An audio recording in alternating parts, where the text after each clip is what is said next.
Gunpei Yokoi had been with Nintendo since the 1960s, a time when they still produced toys. In 1980, when the company was still a fledgling game maker, he took Shigeru Miyamoto under his wing, supervising old Shiggy in the making of games like Donkey Kong and Mario Brothers. After the NES took off like a rocket, Yokoi became the head of their first development studio, Nintendo R&D 1, and created the hits Metroid and Kid Icarus.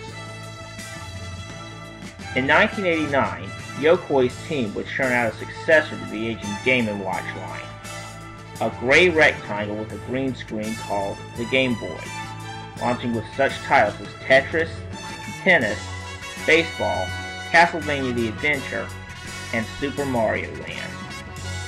A Mario game made without Miyamoto.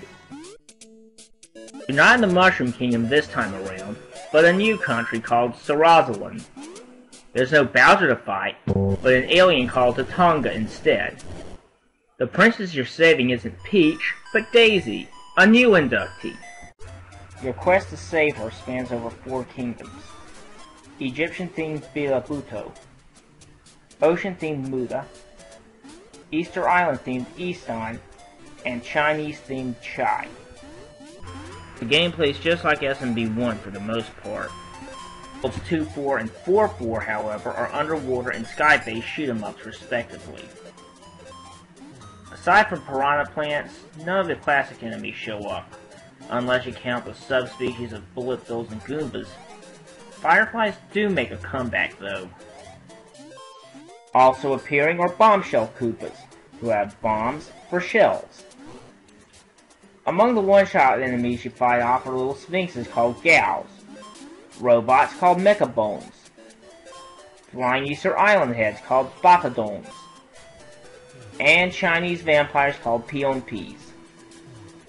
No Fire Mario this time around, though you do have flowers as power-ups. They let you throw whammo Super Balls.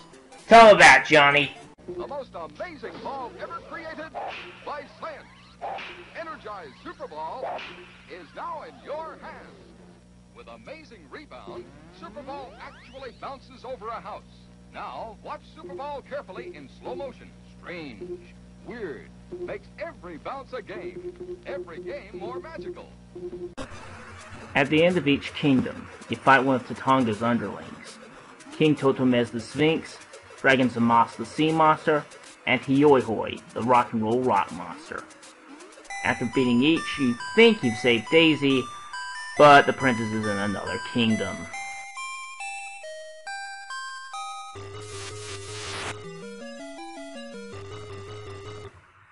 You fight a cloud monster called Biokinton at the end of World War III. His defeat will draw out Tatonga. Blast him out of the sky and save the real Daisy.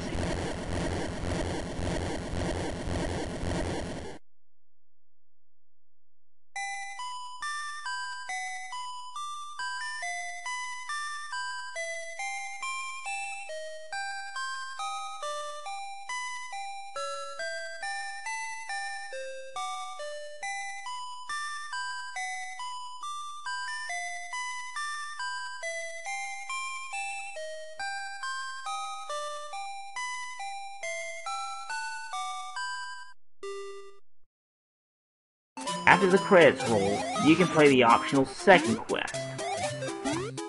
Even though the game is on the short side, it does occasionally reward you for being an explorer. Who would have thought on their first playthrough that World 2-2 had an invisible platform that could only be completely utilized by Small Mario? Or about the secret elevators in Worlds 1, 3, and 3-2?